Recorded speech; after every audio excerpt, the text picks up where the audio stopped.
This is the beginning of my Go Gateway house. This is like a school of experience. This is how I came to create Ken Up, Ken Down. This is a package experience that I got from interviewing people in the DMV area and also people in the virtual world. So that is artists, creatives, locals, professionals, students. This is before and during COVID.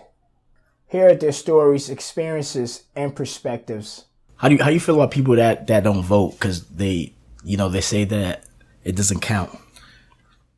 It's ignorant, low key, high key, for real. Just because, like, you never know. You really never know. It can count. Like, whatever, like, people need to learn what president affects them personally. Like I was telling you earlier about a lot of the white people in Tennessee, they were voting for Trump because of ignorance because like obviously Trump doesn't really support the poor at all, like no matter what color you are. Like when people ask me, is Trump a racist? Yeah, he is, but like I would more call him an opportunist, and he likes money. Yeah, because he likes anybody who really has money. Yeah, and you can really see. He likes Kanye. Maybe he thinks Kanye a coon, whatever. But like he likes Kanye genuinely. Yeah, genuinely. So you like it's like this. You got the white people who are poor, but they still supporting Trump, and they don't know like Trump is not representing them at all. Oh no, they don't. They just in Tennessee's like it's like that. Oh, like, facts. They hear Trump saying whatever he wants to say. Yeah, and then now it's like, all right, I can say whatever I want to say now. I can voice. We don't have a black president. I can voice whatever I want to voice now. Yeah, I think it's the same with racism because it's like there's like.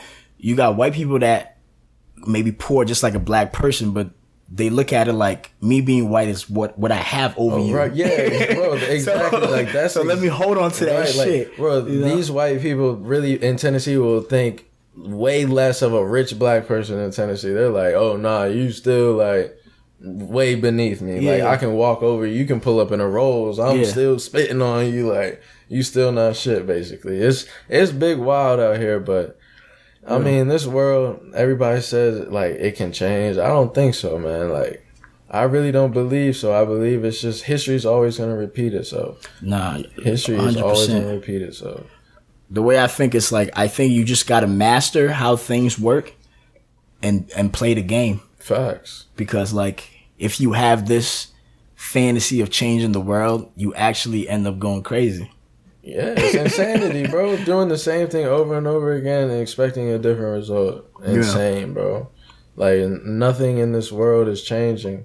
Yeah. If you think about it, bro, everything is happening all over again. Yeah. Like, well, racism's always been happening. It's just the media puts it out when they want to just because they know it will separate people. Yeah. And that's what media thrives off of. Like, I'm a communications major.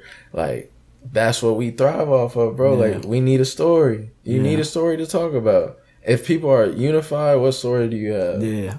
Yeah. No drama. You can't sell uplifting shit. Right. You can't. You can't. That doesn't sell. Yeah. That's not a good thing for the media. That's a lot of drop spikes in TV. People like drama. People like suspense. Yeah. People like the violent shit that's going on. Yeah. So let's talk about Tennessee, like, because we mentioned Tennessee quite a few times. Like, what brought you to Tennessee?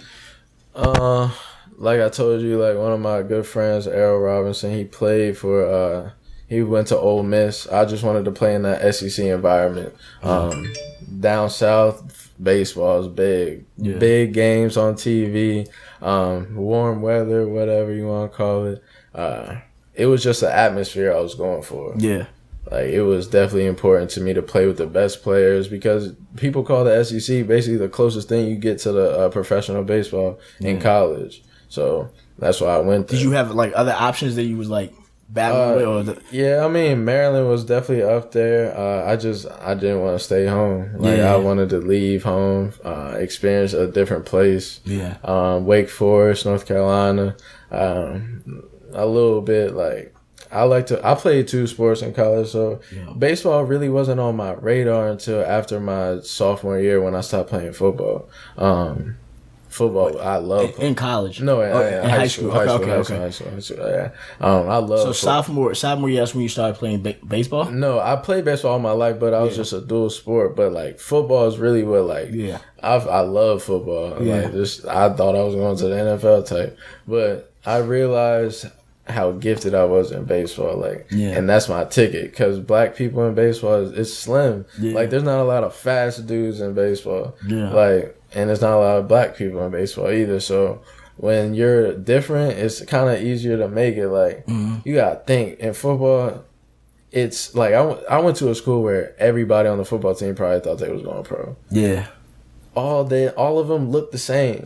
Like they're all big, but when they played against Alabama, teams like that, it's like, okay, like that's like I talked to one of the strength coach on the football team. He was like, I was like, how was it playing against Alabama? He said, to be honest with you, it's like if the baseball team put pads on and scrimmaged the football team. Yeah.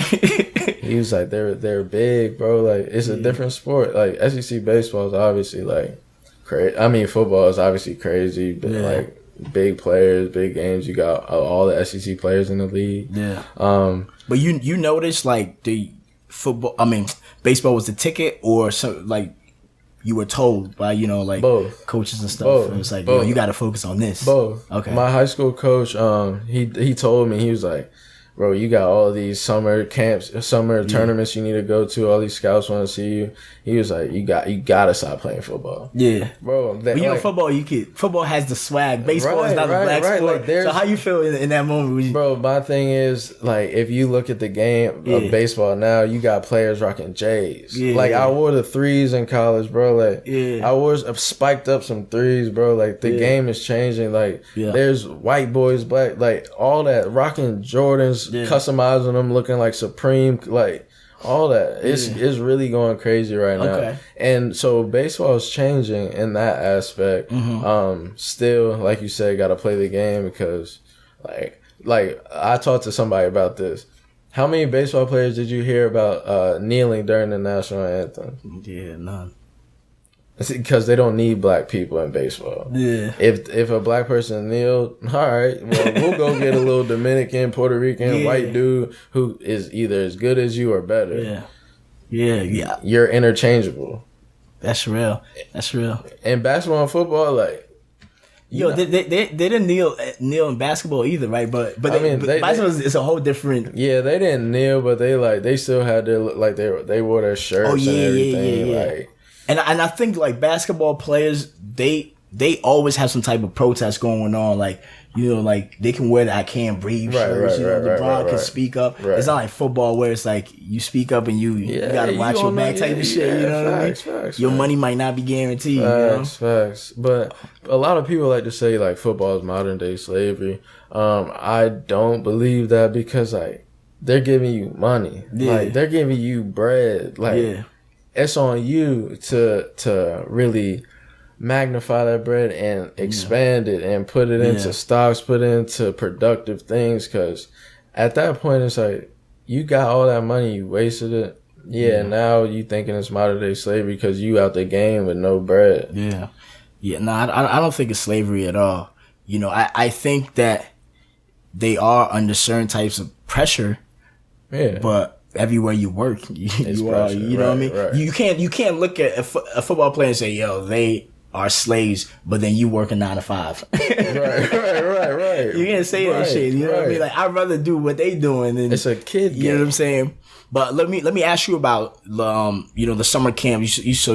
Your coaches told you join these leagues and stuff. Like when you joined those, you were the only black person, I'm assuming, or one of the few? No, it's a community of us, honestly. Like, it's love. Like all the black players, it's all love. Like you may not. Was it because of where you grew up from? Though that's why you had. Well, like growing up, I was probably like one other black kid on the team. Like I grew up around all white people for real. But like when you start traveling, like you'll start seeing like black kids everywhere. Like I went to an all black tournament called MVP. We went up to Cary, North Carolina. So me coming from playing against all white players all the time, like when you see black players, it's like, and they're not you, you're like, all right, they not like, Oh, you think they don't got it? They don't got it. Like, like they don't got the same glove, like the fat, like all the, they don't have that. They're raw talent. Yeah. Bro, first game, bro, it was like a bunch of me's on the field, but like raw, like no coaching, just like going up there and being athletic. Yeah. And it's just like, I thought then, like, dang, bro, we could like, somehow, baseball's an expensive game. That's why you don't have a lot of black kids. Like, in baseball, they say it's like a father like son game. Yeah. So when you don't have that father role in your life, it's harder to get into the game. Yeah. Because it's not a lot of moms who are getting their sons into baseball. Like, gotcha. I don't know why, but like that's just what it is. So once I like played that first game, it's like, damn, bro, like if we get like all these black kids an opportunity to shine and to play in front of these big scouts, because they go to an all-black high school most likely. Yeah. No scouts really going to an all-black high school baseball game. Yeah. Like, that's just real. So they're not getting looked at. They're not getting no exposure, bro, and no coaching at all. And that's the thing. Like, I'm getting coaching. I'm best coaches in the world coming to me, whatever. Yeah. If they had it, it would be over, bro. Like, and can you tell, like, when, you in these camps, you can tell, like, whose parents don't have money based on the equipment that they're wearing and stuff like that, what they bring? Yeah. But, like, once you get to, like, a certain level, like, you'll have camps giving you stuff. You'll have teams, the teams that the travel teams. Based on your talent. Yeah, the travel teams you play for, they'll give you stuff. Like, so, but when you have kids playing on regular rec teams, they got a different type of bag they're carrying, different bat, different type of glove, Yeah, you definitely know. Okay, and then you went to Tennessee, right? You know what I mean? After all of that, what was the experience like when you arrived? Oh, it was. How were you received? I mean, it was up and down. Like, I wouldn't say, like I told you earlier. Were you ever, well, you say you had been around white people, but were you nervous, like, going to Tennessee? Like, look, I'm gonna still be one of the few black kids there. That like being around white people definitely it prepared me for a lot. Like, I'm not intimidated around them. Like, it's whatever. Like, we can have a conversation. I can articulate like whatever you want to talk about. I can get into also. Yeah. So it didn't really intimidate me at all. And everybody always asked me, like, it was Tennessee racist. I'm like, nah, it wasn't. Like, I enjoyed it. I loved it. It's just that the people there, it's just ignorance. Like, they didn't know what not to say. It's just like, oh, my fault. Like, I didn't know that was. So you're like, saying they're not intentionally like racist, right? Like, it's not like, I hate black people. No. It's not like that. Yeah. It's not like they show love, especially like I said, being an athlete. Like, I've experienced a lot of things differently. It's just it's different. Like, I don't know how to explain it. It was fun for me. Okay. I loved it. Like, first football game I ever went to, 102,000 people every game, bro. Like, every game. Bro, I crowd surfed, bro. First football game. First one. Yeah. And like, I was always lit, bro. Like, it was a fun time. Like, how's baseball like over there, in terms of like having fans and stuff like that?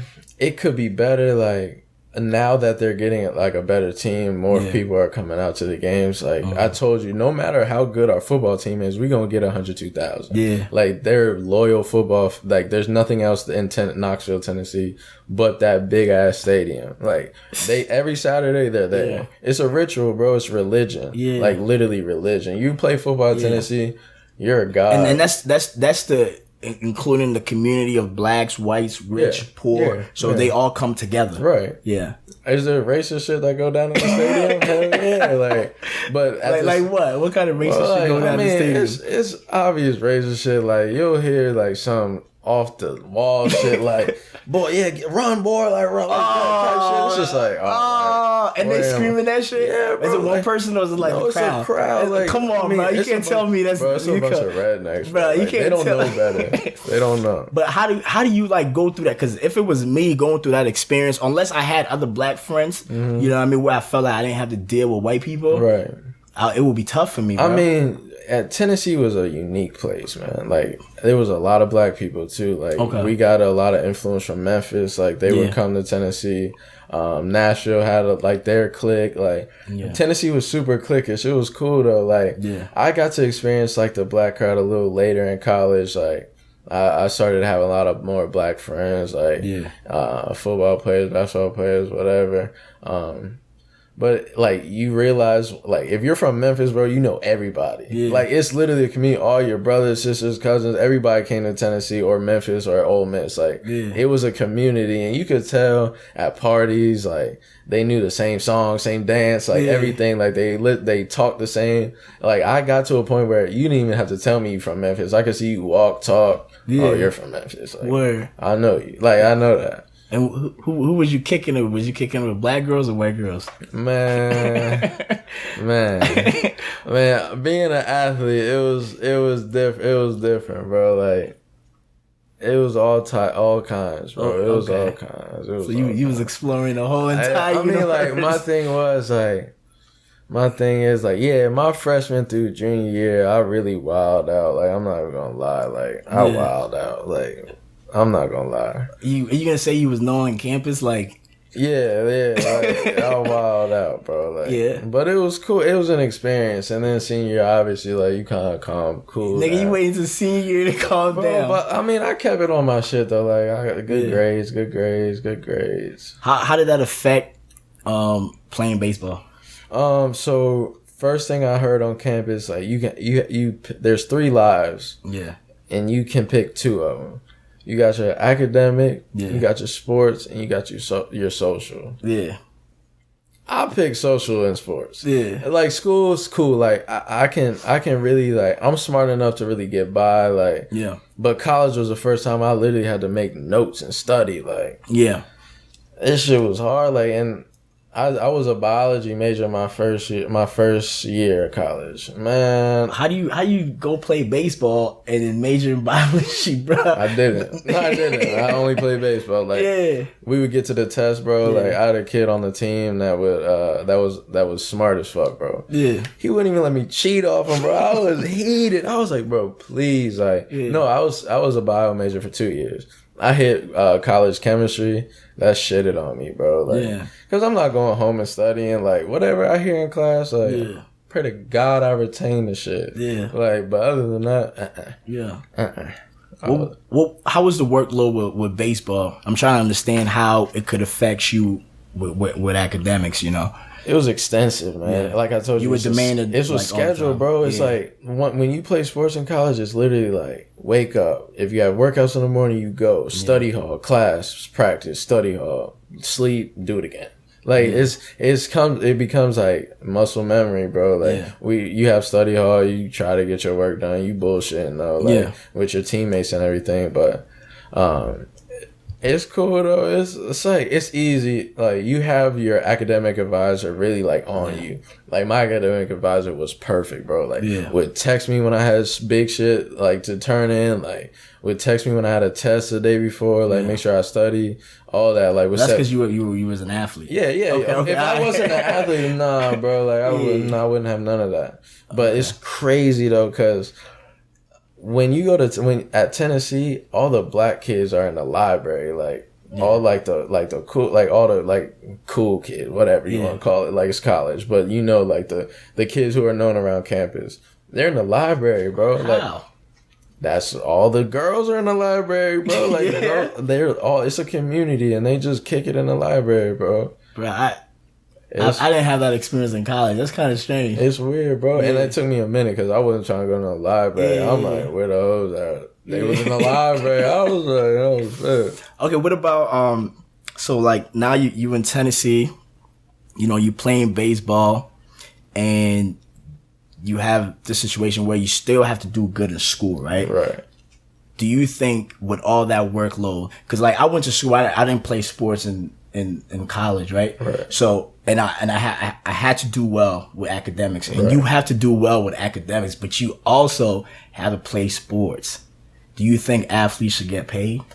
Oh hell yeah! In college, hell yeah, they should. I wrote a paper on this. They should, bro. When I'm bringing 102,000, Some athletes, I would say, some sports. So you don't think it should be an overall It should be thing? depending on your attendance, because like in Tennessee, like all right, so let's say girls basketball, like pick any school, you go to a girls basketball game, is there a bunch of people there?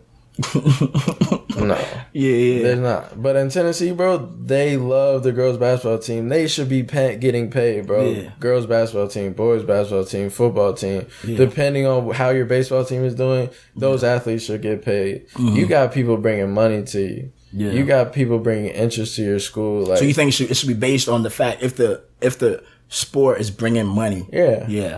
And I mean, like, there's a lot, and also I think it should be individualized by player.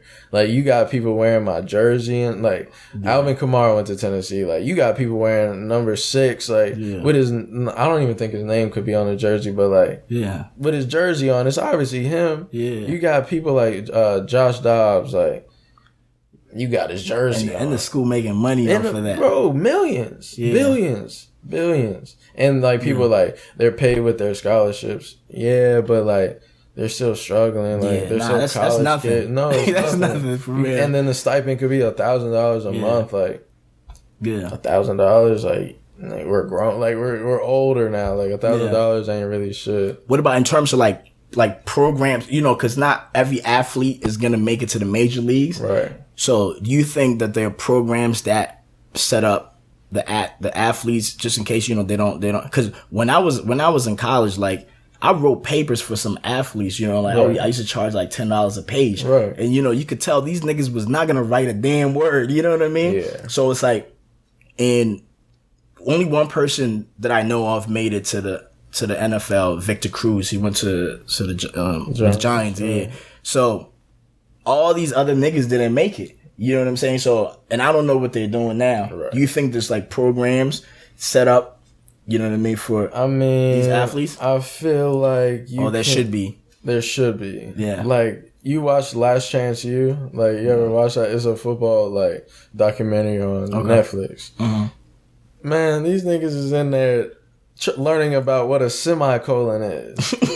College, like, 19, 20-year-olds, bro, like, it's either the league or the hood for them. Yeah. Like, there's no, like, they're going to community college to keep a 2.0 and to go to a 4-year college, hopefully. If they don't make that 2.0 in community college learning about semicolons, bro, what are you prepared for? Like, you're a grown-ass man, you don't know what a semicolon is. You don't know how to complete a sentence. Like, you don't know how to run on sentences. You don't know about punctuation, none of that. Yeah. How are you prepared for the world? But the thing is, the world is a funny place because like kind of gives and takes here and there. Those same kids who don't know, like, educational wise, can live life because they grew up in the streets, like, and that's gonna make you grow up way quicker than a kid from the suburbs who spoiled all his life would ever grow up. And that's why, like, for me, like, I feel like I always will keep a friend on each end of the spectrum. I'll keep a friend who lives in a mansion and cars, cribs, houses, like whatever. And then I'll keep a friend who hasn't been out of his neighborhood, like, who don't have shit. And that's why, like, you gain both perspectives. Right. You know, and bro, like, my Instagram name is Weekend at Brody's, and a lot of people think it's a spinoff of Weekend at Bernie's. Like, it's just the fact that everybody was always at my house. Like, I was blessed to have parents who, like, were successful, like, so I was given a lot, but I earned it though. So I wanted everybody who wasn't on this side of the spectrum to experience, like, what this type of love is, like, what I want you to see things. I want you to see places. I want you to see what success really looks like, because that's what the problem with the hood is right now. They don't know what a doctor looks like. They don't know what anybody successful looks like. I speak about that all the time, man. It's like, yo, you can't expect kids growing up and not seeing certain things to pursue it. It just don't make sense. It doesn't. You know what I mean? They're going to look for rappers because that's what they fucking see. That's what they see. You know what I'm saying? Football players, basketball players. Like, that's all they see. And it's just like, yo, it's like, if you grow up around a situation where your dad is a doctor and your dad has a friend that's a lawyer, that's I can attain that. I see this around me. You know what I mean? But if you don't grow up around that, you know, Right. The whole situation is different.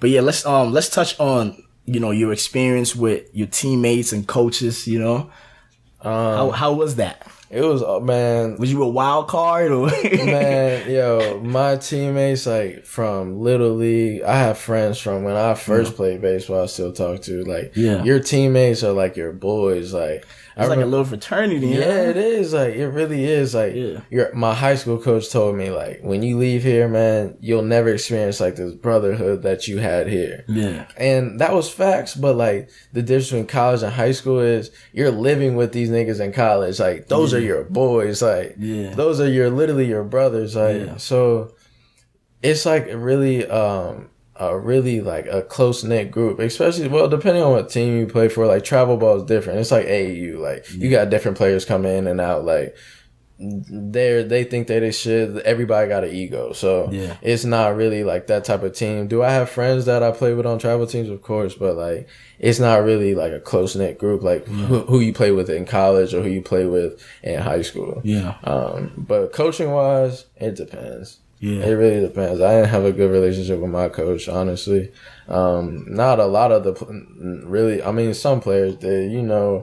When the coach likes you like him because he's gonna treat you like he gonna show love. So you knew the players, but But do you think like from what you know now as a player, it's better to suck up to your coach? No, I wouldn't say suck up, but play the game. But I don't think playing the game is sucking. I think it's a. It kind of go hand in hand. It's definitely a gray line. I think it's gray in between. Yeah. Because there's that power thing where the coach probably just wants you to worship him or like do what I say. Like I was telling you, the first law of the 48 laws of power: do not outshine your master. Exactly. Like I can go into that like. But you should never outshine your master because at the end of the day, he's giving you power. Yeah. Like, if you make him look good, he's going to give you power. Like, he's going to continue to give you leeway to do whatever you want to do. And that's the same thing with sports, man. Like, if you're a good player, say, my coach had a no facial hair rule. I was balling out my sophomore year. Niggas had a goatee. Like, niggas had a go fucking tee, bro. Like, he wasn't telling me shit because I was playing well. Like, so... he gave me that power to do that leeway to whereas a kid who's not playing well, let him come with a little bit of hair. He's like, shave that shit. Like, you look crazy. Like, what is you doing? Like, you're not dressing. So when did it turn bad? Shit, when I got suspended, it got real bad, G. Like, it just, like, I don't know. Baseball's a really mental sport. That's why I say I want to be a mentor. Because if you have it up here in baseball, bro, like, you're golden. Yeah. Like, some of the dumbest players are the best. Bro, I have a friend who's playing for the Detroit Tigers right now, Christian Stewart. Bro, dumbest kid in the world, bro.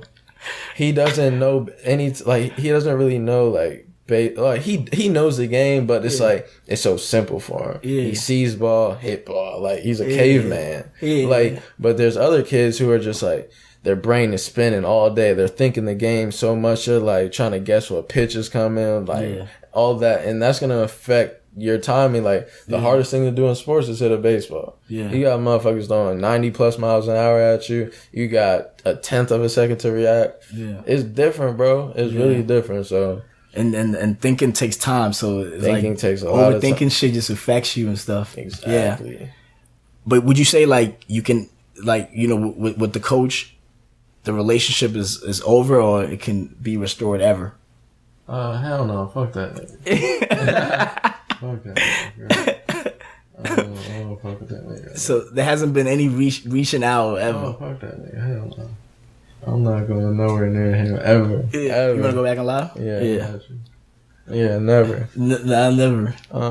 Okay, let's talk about marriage. Oh man, yeah. Let's talk about. This is right time. Yeah, the live is back on. Perfect. Because when I met you, we had that conversation. I don't even know how that conversation came up, bro. I don't know but you amazed me, bro. Like myself, wait, how old are you now? You 23. 20 fucking 3. And you've already been married and divorced. Yeah, out of that. That's a lot, bro. Out of that. What goes through your mind at a young age to be like, yo, I love you so much that I want to spend the rest of my life with you? I'm gonna keep it a stack, bro. Like, I did all the girls I've been with before her dirty, bro. Like, I never was, like, if y'all listen, I'm sorry, but I was never faithful to any female I was ever with before her.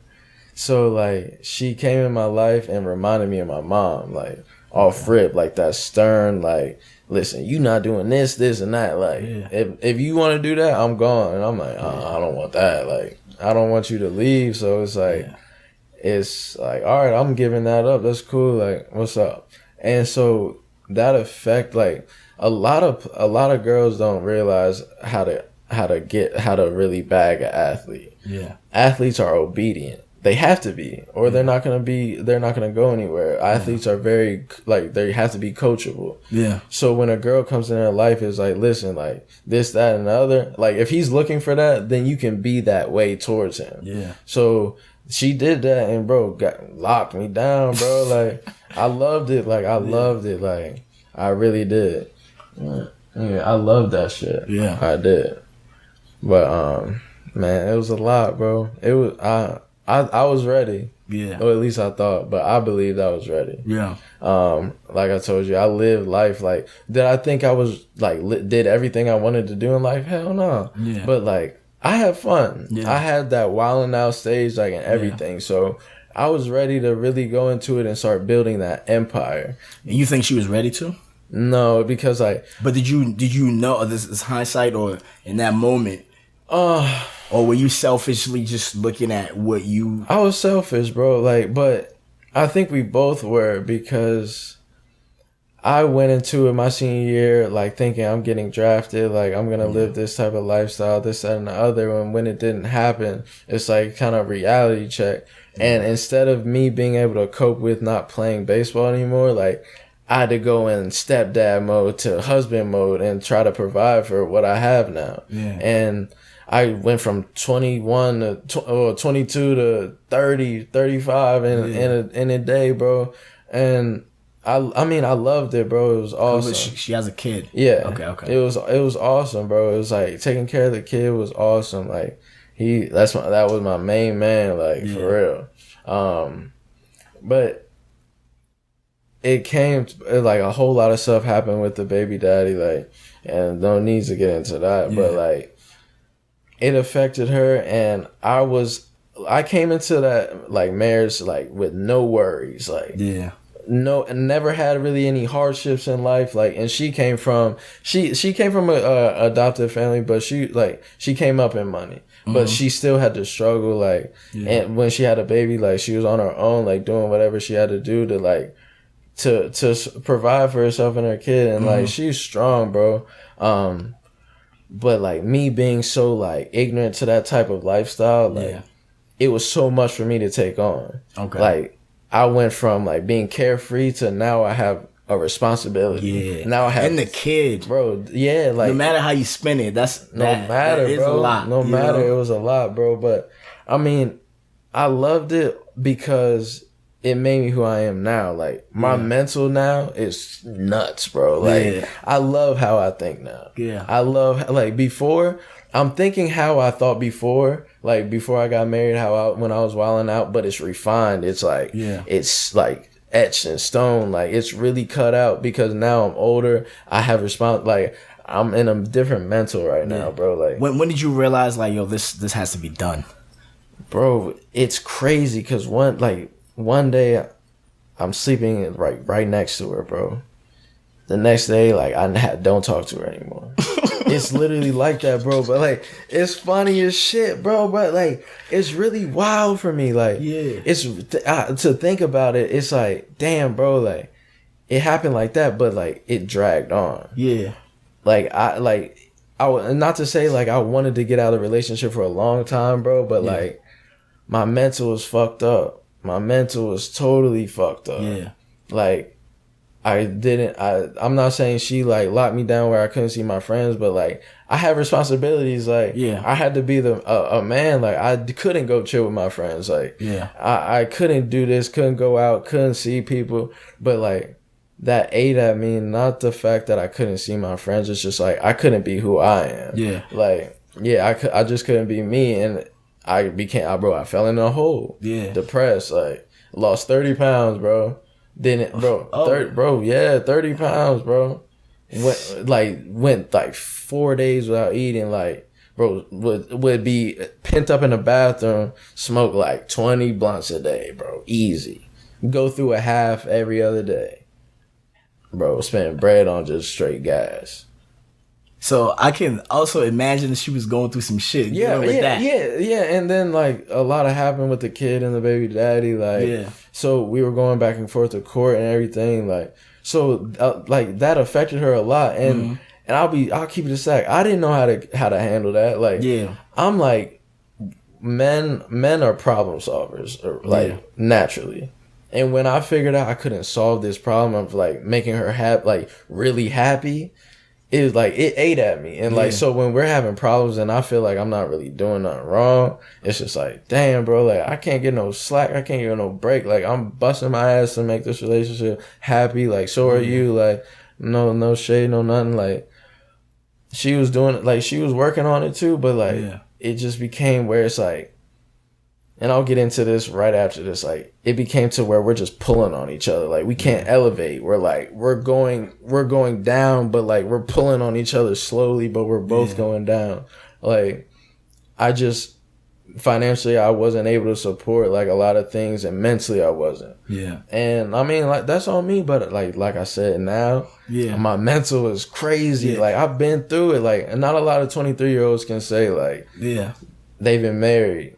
And you think like, you know, like when you got out of college and, you know, you, like you said, you had the reality check, like you wasn't about to get into major leagues. Right.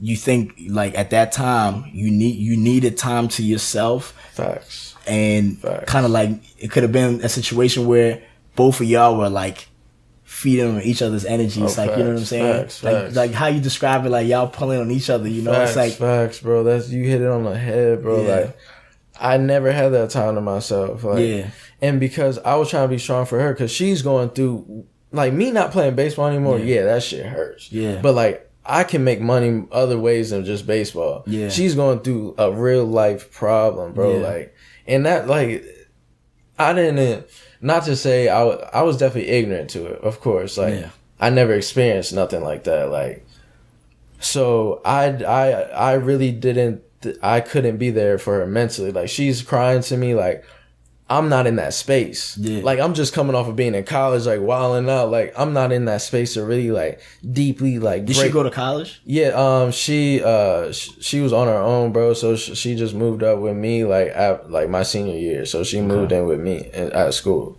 So she stopped going to school then, and just lived with me, bro. And while I went to school, just did what she got to do.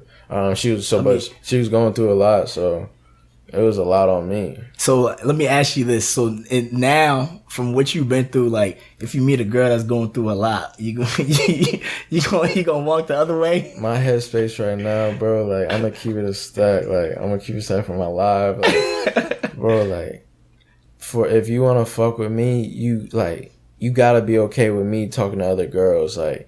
Not even on no hoe shit, like. Yeah. But I like to network, talk. Yeah. I can pick and choose who I really want to press down on, and like getting into that, like I love older women, like I love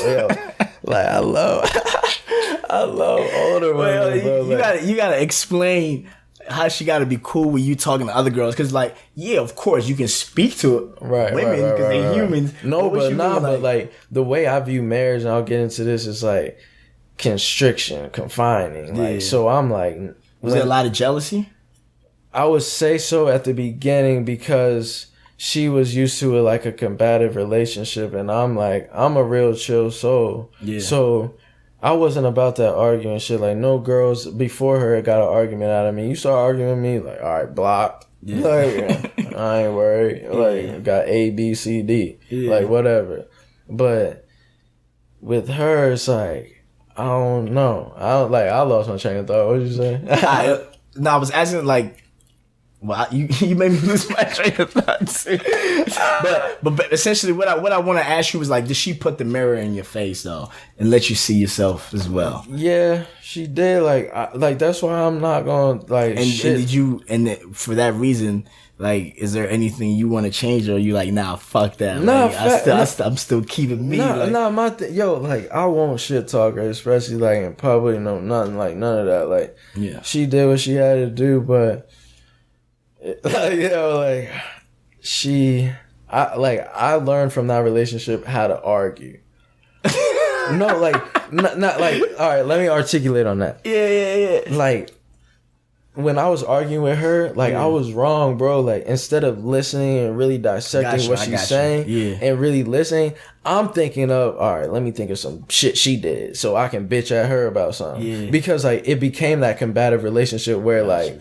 Now I'm combative towards you because like I'm getting all this slack all day long, like, and all of a sudden now I'm gonna be like, all right, now it's time for me to spaz. Like, let me spaz now. So, from that I learned like I can nip shit in the bud quickly, like, quickly. Like, I can listen to it, like, listen, love, I understand what you're saying. Like, you're right. Like, I apologize if I did you wrong. Blah blah blah, and. Just nip that in the bud. Let her know, like, I'm not just blowing her off. I'm not being a dickhead, like, but I'm listening to her and being attentive and showing and telling her, listen, you got it. Like, I got you. Like, no worries. Like, we're here. You think that's what women be like? Just bro, that drives women crazy. Yeah, that's what you don't understand. Like, my dad put me on game, bro. Yeah. Women love when you react. I'm telling you that, right? Women love it. Yeah. When they're going at you, like yelling at you, cussing at you, they want you to get out of character. They want that. Yeah. Because then they're like, all right, I'm here. I'm in here. I'm here. So what your dad is saying, don't react. Don't. Yeah. Be cool. Be you. Listen to her, let her yell, let her scream. Because at the end of the day, if you listen to her, hear her out, and be calm about everything, she gonna wake up like, damn, I was a bitch. Like, she can't say nothing wrong to you. She can't say you did nothing wrong. She like if you bro. First relationship, I called a girl out of her name, bro. Like, I feel like I'm definitely like, I feel bad. Like, it drew me out of my character. That's not me. But that's what came, like, that's what she drew out of me, bro. Like, that combativeness, like, all the time. Yeah. Like, it went against my character. Yeah. So, it was. Is that why you love older women now? I love older. No, I've always loved older women. Yeah. I always did. Like, I've always, like, bro, I'm talking about like 30s. Like even when I was 20, 21, bro, like, I don't even lie about my age. Like, I keep it a stack. Like, but I've always been around older people. Like, my brother, Aaron, like, he's a doctor, bro. He's 30, he's 31. I always wanted to be like him and hang around his friends. So, like, I try to act like them. Like, if they was cool, I was chilling. Like, you want to chill with girls? I'm right on the couch with you. 9 years old, whatever, chilling. Like, I wasn't around, like, hyper people. Yeah. It was always real copacetic. Like, would you be in a serious relationship with an older woman, though? Nah. I can't be. Like, unless she has a bag. Yeah. If she got a bag, hey, you got me. Like, I'm in the crib, Givenchy down. Like, whatever you want to do. Like, so you would be a sugar baby. Oh yeah. What's the oldest woman you ever been with? I think she was like 41. Okay. I was like 20. Okay. I was 20.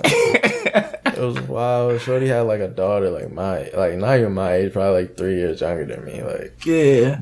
But what I learned about older women, you can be blunt. Yeah. But at the same time, they looking for what they want. Like, they're like, all right, I'm 40. Like, I ain't looking for just like dick not just gonna excite me no more. But did she treat you like a mother or y'all? Nah, I knit that in the bud off rip. I ain't getting treated like no. So you kid. felt like you was in charge. Yeah, I was. Like, I could talk my shit. Like, and when you're able to talk your shit, like, the reason why I love older women, because they can pick and choose what they want to hear with, especially with a younger kid. Like, they not gonna take serious what I say to them until they want to. Yeah, like, that's what I realized. Like, it's a wall with older women. Like, you really gotta work. I gotta articulate different. My conversation's different. Yeah, it's like, even though I can tell older women like, hey, listen, I just want to hit. Like, yeah. But I gotta articulate that. I can't just be like, yo, I just want to fuck your out you.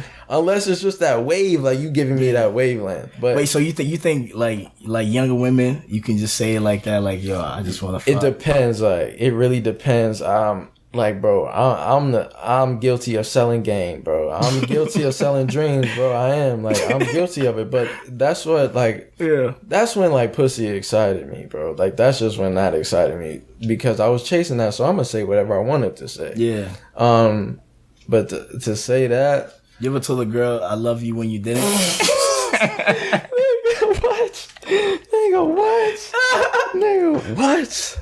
Man. But how could you though? I could have tatted I love you on me, been like nigga, what? Like, yeah. But my thing is, like, all right, I don't really get into the zodiac signs and shit, but like, I'm a zodiac. And I remember, I said I'm a zodiac. I'm a Pisces, bro. Okay. And like, I remember I heard something on TV. It said, I'm the best. Oh, it was in the Ali movie, Will Smith joint. Yeah. And he said, I'm the best husband and the worst at the same time. Yeah. I would never treat a joint like a side joint, but all my joints would be main joints. But like, it would just be like, I just lived that life, like, unfortunately. Like, but that's just what I did when I was younger. It was, I had to call her younger, like, younger. That was back in the day. Yeah. But, yeah, it was cool though. Like, it taught me things. It did. That's crazy, bro. Like, I couldn't tell somebody I love you if I didn't, bro. I'm guilty. Guilty as charged. It might be a Pisces thing, bro. Like, I love a lot. I love a lot. You think you marry again? The way I feel about, and I'm gonna get into this with you. The way I feel about marriage is, it's a financial status builder. Okay. If she has a bag and I got a bag, why not? Yeah. Let's build a motherfucking empire. Yeah. Let's do that.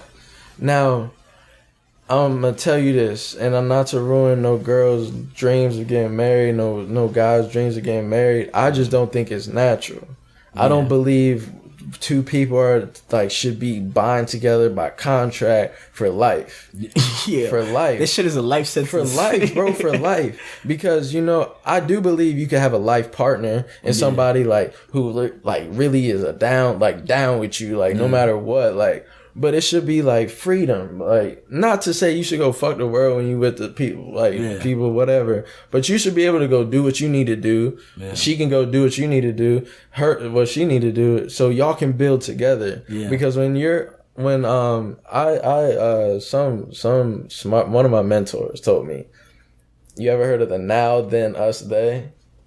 I mean, I heard the words, but what so he said, this is how you supposed to like really live life. Yeah. Your now is where you are now. Okay. Do you have like 6 months of savings in your bank account for any emergency, for rent, whatever? Are you financially stable on your own? Yeah. Do you have like that job? Do you have that crib on your own? Do you have this? Are you good by yourself? Yeah. And then if it's yes, good, check. Now you got your now. Then it's your then. You got to worry about 5 years ahead of you. Yeah. Like, are you going towards where you want to be in 5 years, your career, and where you want to move to in life? If not, then you don't got your then. But if you do, you got that financially saved for, you got that like written down in stone, you got your plans, you got your, how you're going to really attack the plan. Then you got your they. Then you got your then. Then it's us. Yeah. When you find somebody who has their now and their then, that's when you get together. Because now, if y'all don't like each other, she can go to her shit, I can go to my shit. Yeah. We don't got one person getting out the crib. Yeah. Y'all both live there but can't go nowhere else. Yeah. Like, that's not healthy. Because now when y'all get in an argument, you gotta sit in my face. Yeah. Now I don't like you. I don't like you. And every time we argue, I don't like you more. Yeah. Because I have to sit in your face. I can't go have my alone time and really think about what we're arguing about and really come to you on some peaceful shit. Yeah. So So then so you have your us, like you're financially stable together, you're financially stable individually. Yeah. And then you have like your children, like your family, like you're producing for your family. You got college funds, you got plans, you got a crib, you got this and that. Like you're set. Yeah. Like everything is solid. Like our generation makes that mistake in trying to find their other half. Yeah. You can't find your other half because one half and the other half is just one. Yeah. You find your other whole, you got two. Yeah. Like that doubles, that automatically is better. Yeah. It has to be. Because now you got more money coming in. Now you got more stability coming in. Now you got, not only can I put my children on game, your mom can do it too. Yeah. Now my daughter doesn't only see one successful parent. She sees her mom blowing up. Yeah. She sees her mom with businesses. That's what I grew up with. My mom, like, shout out to my mom, Jermaine. I don't know if y'all heard of Ubiquitous. It's a hair and health expo at the Washington Convention Center every August 24th, 25th. Okay. It's awesome, bro. Like, I've seen my mom make chips, bro. Like, really be a boss, make money. Like, my dad, too. Like, so I was blessed to see both parents. So, that's what's up. So, when it comes to me finding a woman, it's like, you got to be like that. Yeah. That's what I see in a woman. Like, I don't want no joint that's going to feed off of me. Like, I want you to have bands. Yeah. Like if you can put me on. If I can put you on, I'll put you on. Like, it's gotta be mutual. We gotta go up together. So was that now, then us, and now you got your they. They, okay. Now they is like your family, her family, cousins, aunts, uncles, whatever. Yeah. You can take care, spread money to them, spread money here and there. Now you gonna leech, bro. Like bro. Like but that's what builds generational wealth. Yeah. Like somebody said, like you not rich if people around you not rich. Yeah. Everybody around you gotta have money. Yeah. Like that's when you got generational wealth. You got people everywhere making money around you. Yeah. Jay-Z, when's the last time you think Jay-Z hung out with a poor motherfucker? Kanye, when's the last time they hung out with somebody with no bread around them? Yeah. Everybody in their entourage got chips. Yeah, that's facts. Yeah, big facts. So they is the last one? Yeah, they. Okay. And now, I fuck with that. Yeah. Right. And then my mentor also told me about like, you ever heard in the Bible like fill me up till my cup runneth over? Yeah. So that analogy comes from like, imagine a plate and a cup. Yeah. The plate is everybody. The cup is you. Mm-hmm. You're getting filled all the way to the top. Mm-hmm. If your cup is too small, everybody else around you is getting too much of your like energy, of your like your well-being. Yeah. If your cup is too big, you're intaking too much and not giving to everybody around you. Yeah. If your cup is perfect, you will remain full and everybody else will get whatever they need. Everybody will be good. And these you knew about these principles before the divorce or after? No, this is after divorce, bro. Yeah. Like, a lot of people sat me down and talked to me and really got in my head because I was my mental, bro. Like I told you, I never had time to really be by myself after not getting drafted and then like having a failed marriage at 23. It's just like I never had that time to really be like, all right, who are you? Yeah. Like what are you gonna do? How did people think when you were, going through the process of the marriage? Were people like, "Yo, this is dope," or were people like, "Yo, bro, I think you're over your head"? This is a life 101 tip. Yeah, listen to your friends, bro. Especially like your good men, like your backbones, like my solid dudes, bro. They was just like, bro, don't do it. That's not you, bro. That's not you. Like, that's a lot. It got a kid. Like, that's not a good look. Like, not to go against, like, women with kids, like, and finding somebody else, because it's a beautiful thing, bro. Blended family, like, it's a beautiful thing. Like, what I got to do was a blessing. Like, not a lot of people can say, like, that was a blessing, bro. That shit would really, like, would make a motherfucker happy. Like, that's why I don't understand how you don't, like, take care of your children. Yeah. But, like, that's a different story. And that's also something I can get into you with because I wrote a paper on that. So, like, it's crazy. Yeah. But, it's just a whole lot. Like, my friends, they was like, you not ready. Like, because they knew who I was, bro. Like, me and my friend CP, like, my brother, like, that's my blood. Like, blood wouldn't make us closer. he knew like it was gonna be constricting to me. Like that's not the mental place I wanted to be in. He knew that. Like your best friend knows you, bro. Like and he just felt like she wasn't gonna add the correct like energy to me. Yeah. And in the end, like, bro, he was right, but like in the end I know I wasn't ready like to take that on. I just bit too much off. Like it's doable. Is there any relationship at all? This is because it's crazy. Like the day I left, it wasn't really no like anger. Like it was just like I just need my mental freedom. Like I just need to be free. Like I don't hate you. Like I want to still be in the kid's life. I still want to be in your life. Like, but I just need myself right now. Like, and you need yourself because us going back and forth and arguing, we're both going down. Like we can't gain from this. Yeah. So I leave probably a week later, bro. I still haven't talked to her, nothing. I ain't seen her, none of that. And I'm telling you, the night before I left, bro, I'm laying right next to her. Yeah. So a week later, it's like, I'm happy. Like, I'm going out. It's like my cousin's birthday. Like, I'm out, like, seeing people, talking to people. Like, I'm having a good-ass time, bro. Yeah. First time getting fucked up in a minute. Yeah. And it's just like, damn, I'm happy. Like, yeah. I chose this girl to be my, like, forever, basically. Yeah. And, like, I'm not happy with her. So it's just like, were you the one making me unhappy? Yeah. Yes and no. But, like, I pointed my, like, I turned into hate. Like, I, like, did not give a fuck about it. Like, none of that. I was like, get the fuck out. I don't give a fuck where you go. Yeah. Like, I don't give a fuck what nigga you with. Like, I swear to God. And then it kind of calmed down and it turned into resentment. Yeah. And it's just like, damn, bro, like, I could have been doing this. I could have been visiting here. I could have been traveling. I could have been this, that, the other. It's just like, damn. But now, like, finally, like recently, I'm coming to peace, bro. Like, I'm good. Like, Godspeed. Yeah. Like, if you ever need anything, you can call me. Like, I promise you, like, I'll do anything for that kid. It's Godspeed.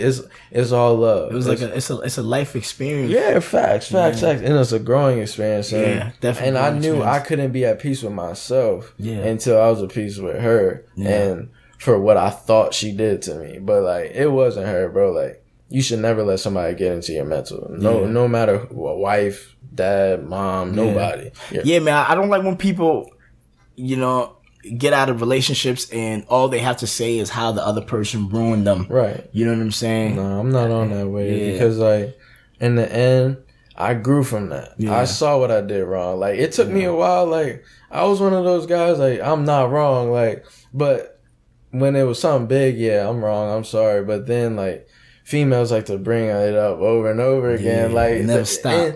But, you know, I could have handled things totally different. Like, kept it real copacetic with it. Like, really, like, chill. Like, what my personality is. Yeah. But, like, I was drawn out of my character, man. So it was really, like, anger. Yeah. Real anger. Like, all the time, bro. I snap whenever. Yeah. Turn up. Yeah. No matter where. How about now? What you up to now? What's going on? Man, I'm good, man. I'm good. Like, get into this money, man. Get into this money. Like, me and my dad just partnered up with Amazon for the delivery services. Like, so we got drivers. Like, that's a six figures, like, in a couple of years, bro. And my dad's retired, so he really just started this shit for me. Like, for me to take off by 25, really, and just have it for myself. Yeah. And then my mom just bought Ambi skincare line. I don't know if you heard of that, but like, she just bought that. So hopefully I can be a pivotal part in learning how to grow that business as well. And also I work at Verizon. That's just a quick hustle, bro. Like, learning how to sell, like, that's key, bro. Like, before I wouldn't even like call myself a salesman. Like, I didn't really sell. Like, I'm too chill, bro. I ain't gonna, like, you tell me no the first time, I'm like, all right, so, cool. Go on about your day. Yeah. Now it's like, I'm a finesse. Like, I'm a finesse you. I'm a really finesse you. And it's not like, I'm gonna finesse you where like I'm gonna break your pockets, but like I'm gonna be good. Like I'm gonna make my coin. Like and I mean, and it could be good for you too. I could lower your bill, do whatever. Like but Verizon's cool, man. That's where I really be meeting like some older joints. So. That's where you really be meeting the older joints, though. Alright, man. Yeah, so it's been dope, man. You know, man. I'm glad you kept it all the way real. Hey, you know what I'm saying? 24/7, my G. And you know, definitely gonna come back and we're gonna continue the stories on where you at now in life. You know what I mean? But yeah, that's dope. Keep the hustle going. Yes, sir. And let's make all the money, man. Hey, a lot of money out here. You know, people say money don't make you happy, but I don't believe that shit. Give me the bread. I'll be happy, no worries. All right, man. It's a wrap.